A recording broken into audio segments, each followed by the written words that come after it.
এখন রংপুর থেকে সৈয়দপুরের উদ্দেশ্যে রওনা দিব। সেখানে 9:30টার সময় খুলনার ট্রেন।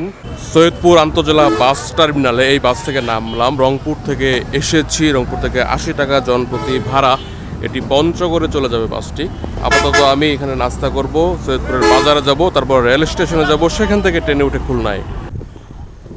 সৈয়দপুর থেকে সবাইকে স্বাগত জানাচ্ছি। নাজিব মাহফুজ খান, রেলের নগরী, শিক্ষার নগরী, বৈচিত্র্যের জনপদ, উত্তরবঙ্গের পুরান ঢাকা, বাহারি ভাষা এবং খাবার।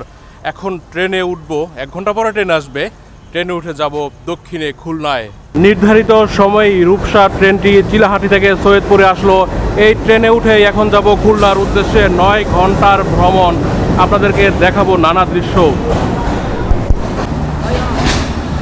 পার্বতীপুরে চলে আসলাম। এটি যেন রেল লাইনের চৌরাস্তা, বিশাল জংশন। বাংলাদেশের বোম্বাই বলি, রেলওয়ের দিক থেকে একটি রংপুরে, অন্যটি দিনাজপুর ঠাকুরগাঁও হয়ে পঞ্চগড়ে আসলাম। উত্তর দিকে নীলফামারী চিলাহাটির দিক থেকে যাচ্ছি দক্ষিণে।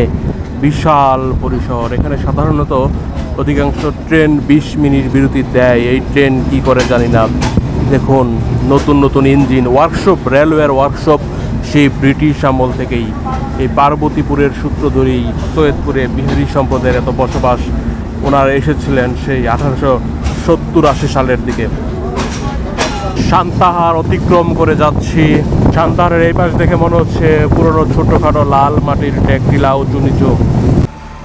এই জায়গাটি নাটোর জেলায় অবস্থিত। সামনে একটি ছোট্ট রেলওয়ে ব্রিজের কাজ চলছে, জন্য স্লো হয়ে গিয়েছে, থেমে গিয়েছে ট্রেনটি।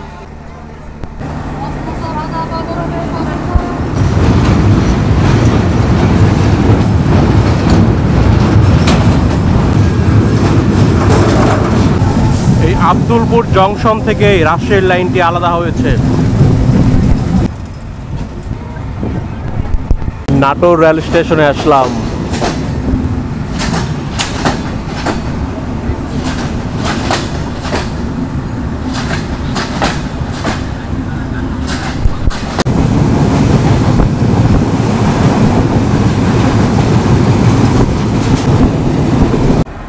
ঈশ্বরদীতে রুটি কিনলাম। এই রুটিটি গরম গরম রুটি বলে মার্কেটিং করছিল, আসলেই গরম। হাতে ধরে দেখলাম যে গরম রুটি। ওই দেখা যায় রূপপুর পারমাণবিক বিদ্যুৎ কেন্দ্র। ঈশ্বরদীতে আছে, সামনেই পদ্মা নদী। হার্ডিঞ্জ ব্রিজে প্রবেশ করবে ট্রেনটি এখন উত্তরবঙ্গ থেকে দক্ষিণবঙ্গে।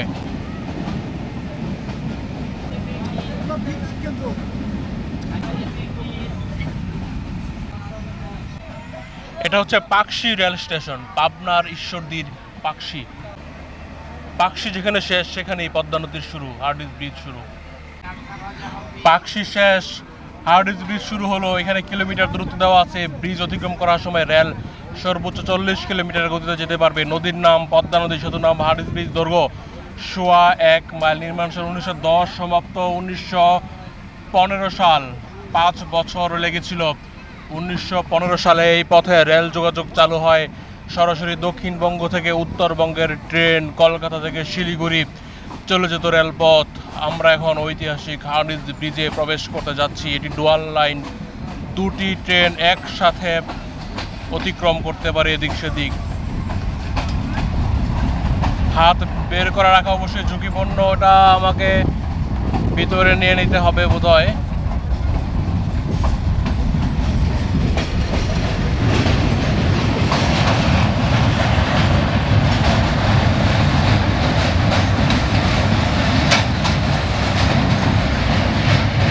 ওই যে সড়ক সেতু।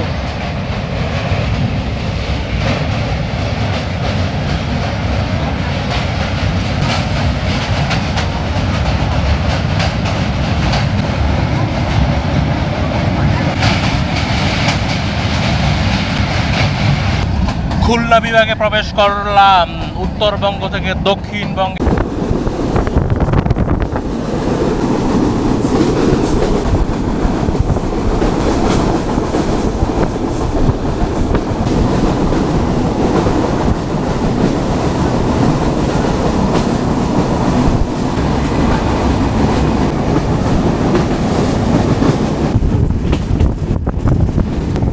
চুয়াডাঙ্গা জেলা অতিক্রম করছি।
সার্ভিস নাই, কারণ খুব কম যাত্রী সেই শুরু থেকে শেষ পর্যন্ত আছে। ভেঙে ভেঙে যাত্রীরা নেমে যায়, সেই জন্য রাস্তা ভারী খাবার, চা, এমনকি চা নিয়ে কেউ আসছে এখানে।